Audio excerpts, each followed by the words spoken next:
A Lesson Before Dying by Ernest J. Gaines, Chapter 15.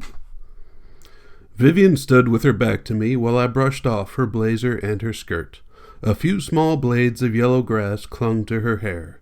I removed them and picked up her purse, and I could see how clean the ground was where we had lain, and I could see where she had dug her heels into the ground. We left the field and started for the main road to return to the quarter. It had become colder, and we walked faster than we had when we came out into the field. "We start our Christmas program next week," Vivian said. "It's about that time, huh? You're having a program, aren't you?" "I don't know. I hadn't given it much thought. You only have about a month. I guess I'll mention it to the children tomorrow. I'll see what they want. That stuff in Bayonne's been keeping me so busy I've just about forgotten everything else." "When are you going to see him again?"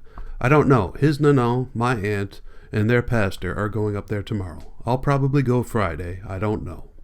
"You have any idea?" she said, not looking at me directly. I thought I knew what she was talking about. "It's up to the big boss in Baton Rouge," I said. Vivian was quiet. We crossed the railroad tracks and entered the quarter. People were leaving church and coming out into the road. "You think your aunt has made it home?" Vivian asked. "She is usually the last one to leave.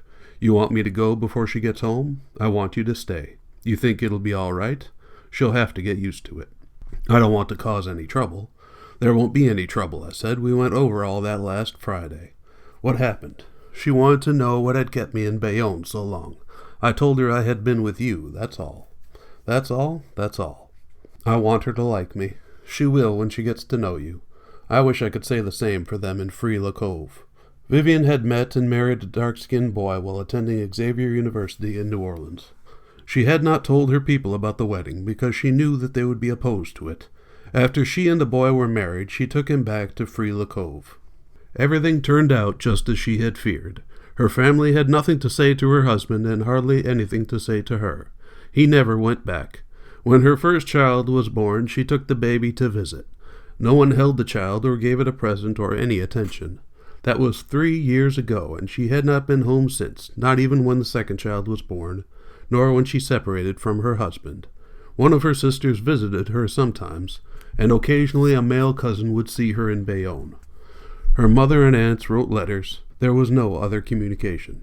Vivian and I stood on the porch and watched my aunt, Miss Emma, Miss Eloise, and Inez come down the quarter. I saw my aunt looking at Vivian's little blue Chevrolet parked in front of the house, then looking toward the house. The women around her went on talking, but she was much more concerned with Vivian and me than with their conversation. They stopped before the house, and I saw Miss Eloise talking to my aunt. I am sure she was asking her whether they should come in or not. My aunt said yes, because they all proceeded into the yard, walking Indian file, my aunt in front. I introduced her to Vivian as soon as she came up the steps. "Miss," my aunt said, and gave a slight nod. She didn't look at me. I introduced Vivian to the other women. "Howdy-do," Miss Eloise said. "How you?" Miss Emma said. "Glad to know you," Inez said. But they were not glad to know her. They didn't feel comfortable at all. They were at my aunt's house, and they were not about to show much more enthusiasm than she had shown. They went inside in single file. You could smell their sweet powder all over the place. "You think I ought to go?" Vivian said. "No, come on inside." We had to pass through my aunt's room to go back into the kitchen. Taunt Lou and the other women had taken off their hats and coats and laid them, along with their pocketbooks, on the bed. They were in the kitchen, sitting at the table. My aunt had brought them here for coffee and cake. "I'll have to make some more coffee," I said. "I'll make my own coffee," my aunt said. "I'll make it," I said. "Not here." Vivian and I drank the coffee, and I'll make more. That's all there is to it. "You going to walk over me?" she asked. "No, ma'am, I'm going around you," I said, "but I'm going to make the coffee." I filled the kettle with water and set it on the stove. My aunt was watching me. Her friends sitting at the table were quiet. "Grant," Vivian said, "I think. Just be quiet." "You taking over my house?" my aunt said. "No, ma'am," I said, but we drank the coffee. "And this is the woman I'm going to marry one day, so you might as well start getting along right now." The women at the table did not look at us and were afraid to look at one another. My aunt was like a boulder in the road, unmovable, so I had to go around her. She could see that I was not going to change my mind, and she had 3 choices. She could stop me physically, she could leave the room, or she could sit down at the table with her friends. She was afraid to approach me physically because I might leave and not come back. If she left the kitchen, then her friends would leave. If she sat at the table, only her pride would be hurt. She thought that was best. "How was service today, Miss Eloise?" I asked. "Oh, fine." She said it so fast that it sounded like only one word. I grinned to myself. "You find anything funny in that, mister?" my aunt asked, looking at me again. "No, ma'am," I said. She stared at me long enough to let me know that it was not over between her and me, not yet. She turned to Vivian, not saying anything, just contemplating her. The other women were quiet, looking either down at the table or out the back door, but never at one another. "I hear you from Freela Cove," my aunt said to Vivian. "Yes, ma'am."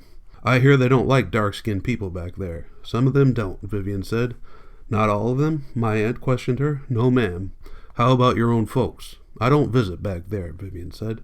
"You don't love your mama? You don't love your daddy?" "I love both of them," Vivian said, and looked at me. "But I have to live my own life." "You go to church?" "I'm Catholic." My aunt looked at Vivian and nodded her head, as if she was thinking, what else could you possibly be? "You went to church today?" "I went to 9 o'clock Mass," Vivian said. "You going next Sunday?" "Yes, ma'am." "Sunday after that?" "I hope so." "This one," my aunt said, nodding toward me, but still looking at Vivian, "he don't have a church. What y'all gonna do then?" "We'll work it out," Vivian said. "You gonna leave your church?" "I hope I don't have to," Vivian said, "but if I had to, then I suppose I would." "You'll leave your church and just become nothing?" "We'll work it out," Vivian said. My aunt nodded her head. "I hope you know what you're doing, young lady." "I think that water is hot," I said. I poured water over the fresh coffee grounds and watched the container fill up, and when the level went down, I poured in more water. Now the aroma of the coffee had taken over from the lady's powder, or maybe it was because I was closer to the coffee pot than I was to the table. "Get some dishes out of that safe," I said to Vivian. "Cups and saucers, and 4 plates for cake." "Grant?" "Just do what I said," I told her.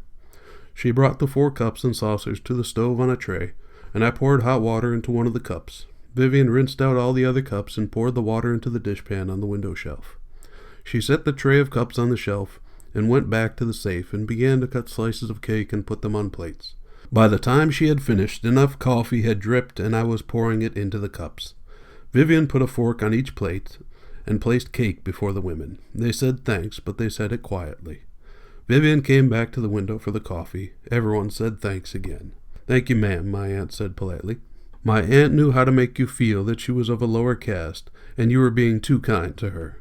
That was the picture she presented, but not nearly how she felt. Vivian and I went out onto the porch. "I'm glad to get out of there," Vivian said. "She's pulled that jazz on others," I said. "It's not going to work this time, though." "Well, I see that mine are not the only ones," Vivian said. "It's not the same thing," I said, far from being the same thing. Vivian became very quiet. Then, "Well, I better be going." "Something I said?" "No, it's getting late, that's all. I have to get my purse and tell them goodbye." She went back inside, and she must have stood a good distance away from the table, because I could hear them clearly from the porch. "I come to say I'm leaving," Vivian said. "It was good meeting you all." There was silence a while, then I heard my aunt saying, "You're a lady of quality. Quality ain't cheap." "Thank you, ma'am." "Don't give up God," my aunt said. "No matter what, don't ever do that." "Yes, ma'am." "You're a lady of quality," my aunt repeated. "And a pretty young lady, too," Miss Eloise said. "That's for sure," Inez chipped in. "A pretty young lady. Good manners. Quality is what you have. Quality." They were quiet again. Maybe they didn't have any more to say. Vivian came back outside, and we went out to the car. "Well, what do you think of the place?" I asked her. "Still think it's pastoral?" "It is pastoral," she said, looking around. One of the Washington boys and a Hebert girl came from up the quarter holding hands. They had just left church, the boy wearing a black suit, a white shirt, and a tie. The girl wore a light blue coat over her dress. Both of them spoke to me at the same time, saying, "How you, Mr. Wiggins?" And they nodded to Vivian as they went by us, still holding hands. Good luck, I thought to myself. Vivian was watching them, too, as they continued down the quarter. "I'm glad I met your aunt and her friends," she said. "They'll have a lot to talk about," I said. "You think I did okay?" "With all that quality, how could you fail?" Vivian smiled without opening her mouth. I kissed her on the tip of her nose. She said, "Not in public. I have too much quality for that."